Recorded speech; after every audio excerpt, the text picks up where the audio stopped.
This is an interesting example of an application here. We've got pennies, nickels, and quarters, and we're given what they weigh, and we know what they're worth. And so they tell us, suppose you have three types of a bunch of these three types of coins. 82 coins total. This is their total value, and this is their total weight. Use Cramer's rule to determine how many nickels you have. Okay, so we've got to set up a system of equations. And what I want to do is I'm going to use P for the number of pennies, N for the number of nickels, and Q for the number of quarters. So the first thing they tell us is there are 82 coins total. So that means if we add P plus, I want to space this out a little bit, P plus N plus Q.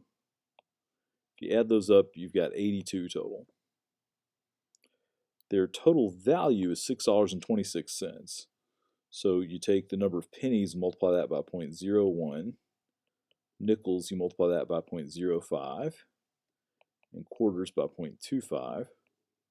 And that gives you the total value of your coins, which is $6.26. All right. And finally, the mass, or I'm calling it weight here, the total weight, each penny weighs 2.5 grams. Each nickel weighs 5 grams. That's kind of neat. And each quarter weighs 5.67 grams.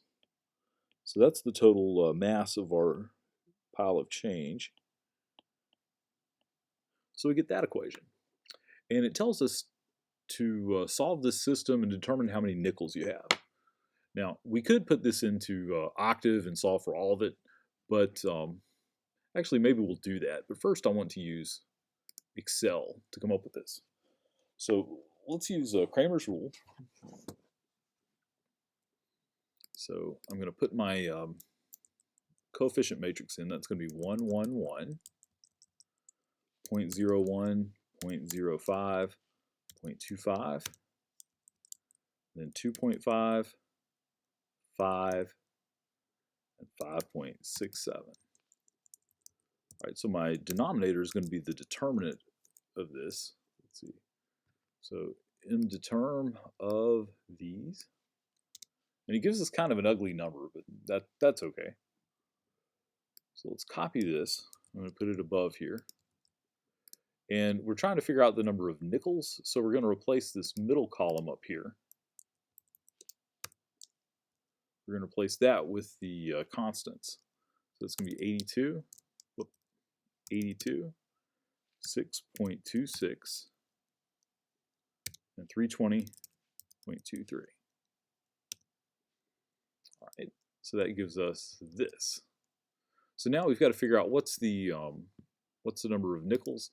Rather than copy those numbers out and use a calculator, I'm just going to do this. The number of nickels is going to be equal to this number divided by this number. And that gives me 22. So the answer here is N equals 22.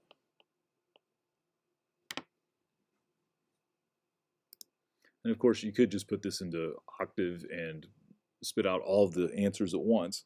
This gives you N equals 22.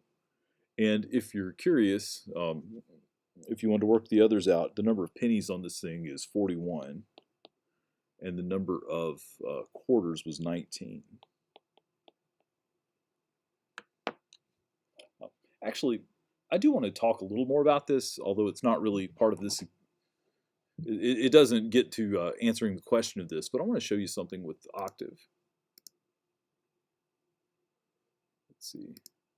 Here's Octave, and on here, C is our coefficient matrix that we just used. A cool thing about this is you can take this and multiply it by a column vector, say 1, 1, 1, and this will give you three things. The top thing is the number of coins, the middle one is the total value, and the last one is the total mass. So let's see, we've got 3 coins. If we've got one of each, that's going to be a quarter, a nickel, and a penny is 31 cents, and this is their total mass. So you could use this sort of matrix multiplication to do this. Let's say you had 35 pennies, 21 nickels and 100 quarters. How much do you have? You've got 156 coins. They're worth $26.40, and they weigh 759.5 grams. All right, so that'll do it for this example.